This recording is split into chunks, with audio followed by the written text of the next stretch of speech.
Hey, how you doing, everybody? Welcome to another episode of Hockey on the Spot with Brandon Barenfeld. I'm Brandon Barenfeld. Thank you for joining me. This is episode 15 of Hockey on the Spot, continuing with the 30 teams in 30 days for the entire month of August. And for today's team, we are going to talk about the St. Louis Blues.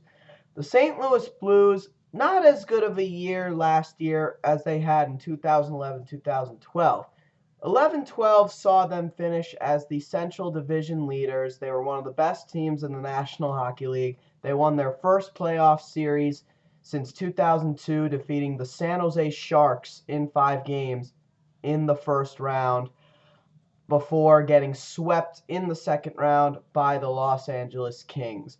This season, very rough start for the St. Louis Blues, but managed to turn their season around and make their way into the playoffs, finishing fourth in the Western Conference. However, in overall league standings, they actually finished sixth, so they actually had more points than their positioning said. They actually had more points even than both the Vancouver Canucks and the Washington Capitals in the overall league, and those were two division leaders right there, the respective third place division leaders for the respective conferences. And they actually started off pretty good. The St. Louis Blues would meet up with the Los Angeles Kings once again for a rematch. And they actually started off very good. They took a 2-0 lead in the series, but then everything just went downhill from there. They ended up losing the next 4 games, losing the series in 6 games. And for St. Louis, that game 5 on home ice would be the only road win the LA Kings would have in the entire playoffs. So for the St. Louis Blues, they probably got to be looking back at that and got to be thinking to themselves, why did we lose that game? How did we lose that game? That question would probably be rectified this offseason, or at least that's what they would look to do. And it really all began when they re-signed a few of their guys. They re-signed Jay Bouwmeester to a long-term deal, surprisingly enough. They re-signed Kevin Shattenkirk to a long-term deal, and they got TJ Oshie locked up long-term as well, when certain signs look like he might not come back. But now they still got to get Alex Pietrangelo signed. He's still a restricted free agent. He's still on the board, and he cannot play until he signs. So they're trying to get something done with him. So far, nothing has been going. But the assumption is that he will re-sign with the St. Louis Blues, and they do need him because no question whatsoever, he is probably the best player on their team, or at least the best defenseman for sure. And if the Blues are going to be a playoff team, they're going to need him badly. So they're really hoping to re-sign him soon. In the meanwhile, while they've been waiting to re-sign him, they figured they'd probably go out and get some other guys while they wait, as well as depart some other guys as well. For the St. Louis Blues, they definitely needed a bit of a makeover. Or they needed to get some of their older guys out, guys like Jamie Langenbrunner, who only played 4 games last year and only had 1 assist, did not play in the playoffs. He is gone. At one point, it looked like he was going to sign with the Minnesota Wild, but that has not happened yet. Andy McDonald, that was a very unfortunate and unintended loss for the St. Louis Blues. They did not want to lose him, but he was forced to retire due to post-concussion syndrome, and it's a real shame. I've always been a huge Andy McDonald fan, so he is a guy who definitely will be missed, not just by the St. Louis Blues, but by the league too. But unfortunately, he had ever since being traded to the Blues from the Anaheim Ducks, he had just not been healthy a full day. So, and then of course they had other veteran players who are also gone, like Scott Nickel probably will not be coming back. Jeff Wojciechowski is gone. TJ Hensick is gone, and Andrew Murray is gone. So more minor players there, with the exception of Scott Nickel, who could retire. Who knows? None of those guys, though, have signed with other teams yet. they've only had 2 actual losses that have gone to other teams this year, both of which were intentional. Well, they started out by sending defenseman Chris Russell over to the Calgary Flames, a guy who definitely was not fitting in with the organization anymore. He was definitely fading out on the blue line, and now with the extensions to Bouwmeester and Shattenkirk and the assumption that they're going to get Pietrangelo signed up, and even if they don't, the fact that they have some good youngsters that could play on defense, there was basically no room for Chris Russell in the roster anymore. So they dealt him to the Calgary Flames. They got a draft pick out of it, and then Chris Russell would go on to sign with the Calgary Flames. And another player who had just constantly been hurt since day one in St. Louis. And then the other departure of note for the St. Louis Blues, and probably the biggest one of all, most surprising one of all for sure, David Perron is out of St. Louis. They traded him this offseason to the Edmonton Oilers. And in that trade, they acquired youngster Magnus PRV and a second-round draft pick. And for David Perron, a very good player, but maybe not the player they would have liked him to be. But he had a lot of cap. He was taking up a lot of cap room, so they managed to clear up a bit with that trade. So Perron, a popular guy in St. Louis, is now gone. So he will be missed terribly, but it was a business move that had to be made. And for the Oilers, they get themselves a good hockey player there. So anyway, but with those losses, they did also have a couple of additions as well. One of them, again, being left winger Magnus PRV, who they got from the David Perron trade. A former 10th overall draft pick in 2009, a Swedish kid who the Oilers were very high on. They believed that he was going to be a top scorer for them and a top 6 forward, but that unfortunately did not happen. He had a very solid rookie season, but after that rookie season, his numbers had just dropped off the face of the planet pretty much after that, and he hasn't been able to consistently stay in the Edmonton lineup. He had constantly been either up or down, and they just couldn't have that. Hopefully the change of scenery to a city that doesn't have as high of expectations will help the young forward and hopefully get his career in shape. They also brought in center Keith Aucoin coming over from the New York Islanders. He's going to add some depth. He's 34 years of age, so a guy who pretty much played his first full NHL season last year for the Islanders. Led the team in hits last year. So they got a guy who's physical, but not a guy who's probably going to play in the lineup every day. That one full season he had with the Islanders was probably just a one-time thing. That is the assumption.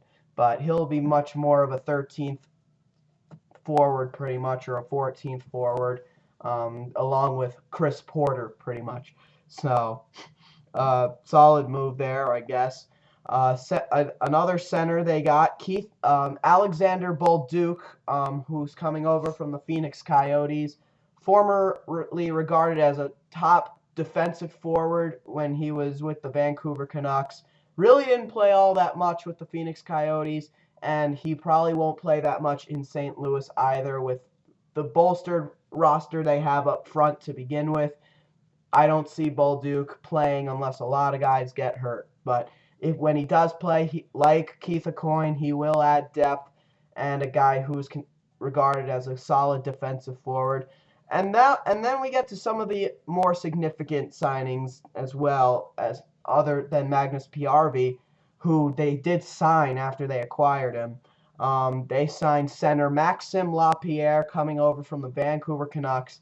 Maxime Lapierre is a very interesting forward. He's going to basically be their fourth-line center.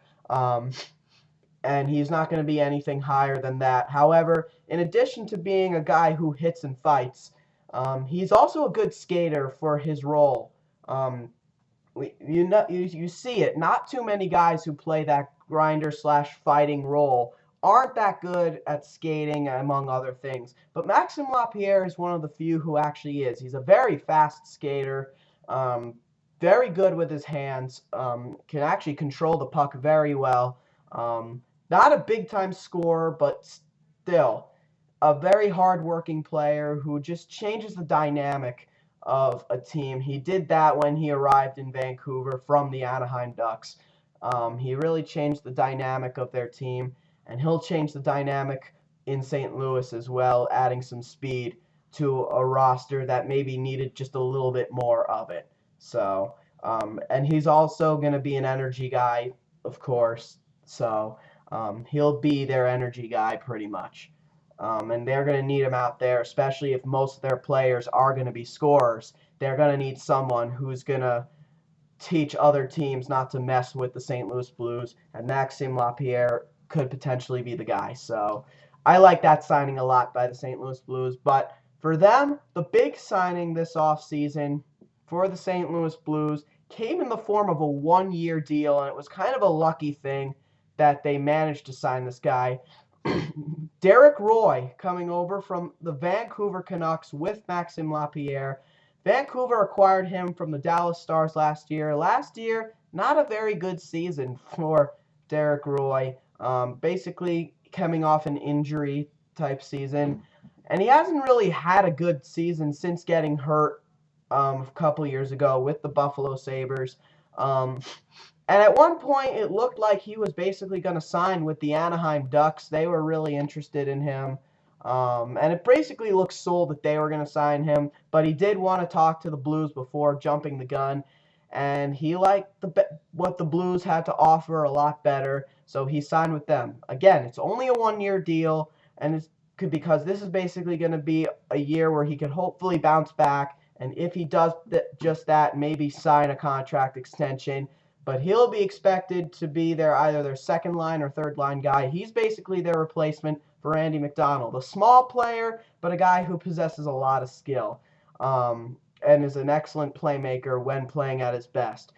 He'll be placed on the line with Chris Stewart to hopefully get himself back into shape and get Chris Stewart to have another fantastic year like he did last year. And that was another story. Chris Stewart having a rough 2011-12 season, but having a huge comeback year last year, and hopefully can maintain that this year.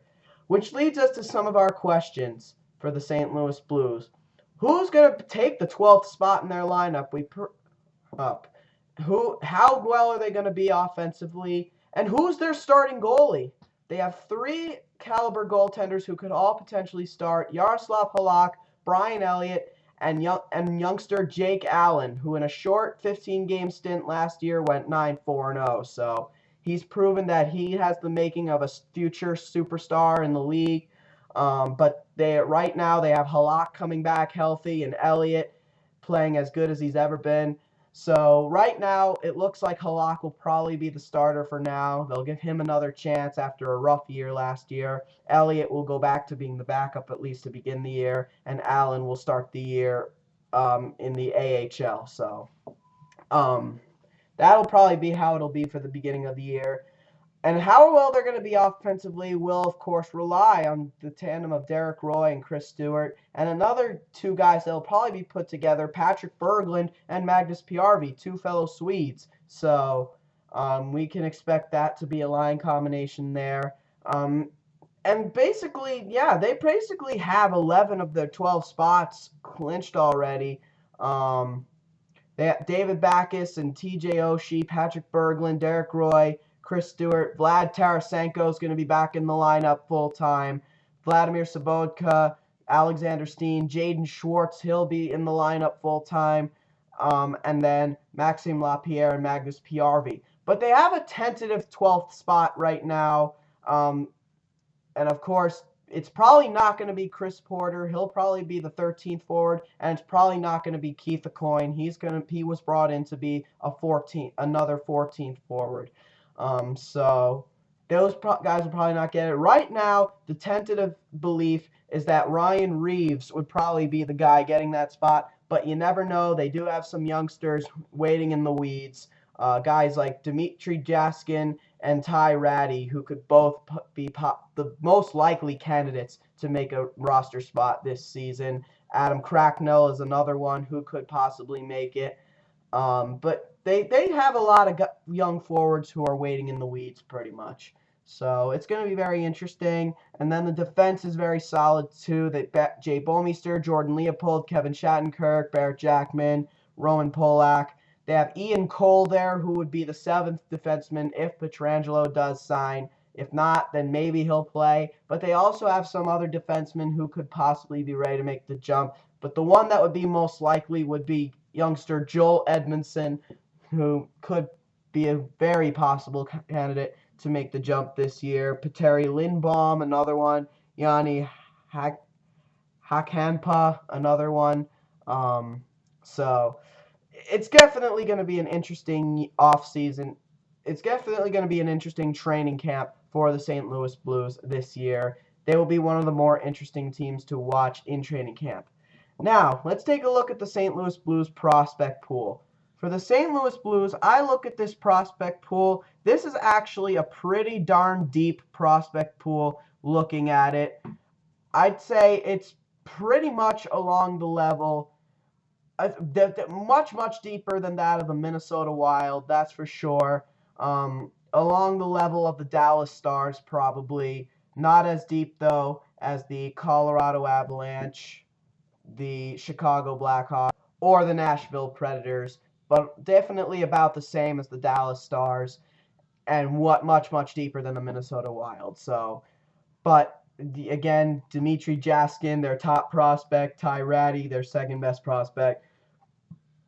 Like, they also got Jordan Binnington in there, Jordan Schmaltz, Max Gardner. They have a lot of guys in there, but the guy on this prospect list that probably catches my eye the most, and a guy who I've always had interest in from day one, is their number 2 prospect, right winger Ty Ratty. Ty Ratty last year for the Portland Winterhawks had pretty much a career year. 110 points, 48 goals. That was 3rd on the team, playing on the best line in the entire Western Hockey League. Was also a huge part of Team Canada in the World Junior Championships this past year. Even though they didn't win anything, he was still one of their better players. He scored the only goal in that 5-1 loss against the U.S. shorthanded. So, and this is a player who's going to be a game changer. He'll be a superstar in the National Hockey League when he's fully developed. 2nd round pick, 31st overall, 2011 by the St. Louis Blues. And this is a kid they're very excited about. Pure offensive kid, a sniper, a goal scorer. But what also goes underrated is his playmaking ability. So this is a good all-around offensive player, and I can't wait to see this kid play. Now, for my personal opinion, the player on the St. Louis Blues, in my personal opinion, that needs to step his game up this year in order for the Blues to be a factor, no question whatsoever, has got to be defenseman Jay Bouwmeester. Jay Bouwmeester has been a good player in the National Hockey League, but hasn't exactly been that 3rd overall pick the Florida Panthers thought he was going to be. And again, this is a guy who just made it to the playoffs for the first time ever, that includes juniors, this season for the Blues. So, and he's had a couple of rough years, though, including last year, I felt. He didn't live up to his potential. So if the Blues are going to be successful this year, he really needs to take his game up to a whole nother level and not be the guy who he was as a member of the Calgary Flames. Overall, are the St. Louis Blues a playoff team? Absolutely. 3 potential starting goaltenders, a forward core that's very deep, actually stacked more or less, and with or without Alex Pietrangelo, I think their defense will be just fine. I mean, it's most likely they will get Pietrangelo signed at some point. But even if they don't, I still think they have a good young core, that someone who could replace him if they can't sign him. I think their defense looks very good, though. So, with or without Alex Pietrangelo, the Blues are a playoff team. All right, guys, that'll do it for today's episode of Hockey on the Spot. Join me for tomorrow's episode when we close out the Central Division and the Western Conference when we talk about the Winnipeg Jets. So until then, this has been Hockey on the Spot with Brandon Barenfeld. I'm Brandon Barenfeld, and tune in next time. Thank you, and have a great day.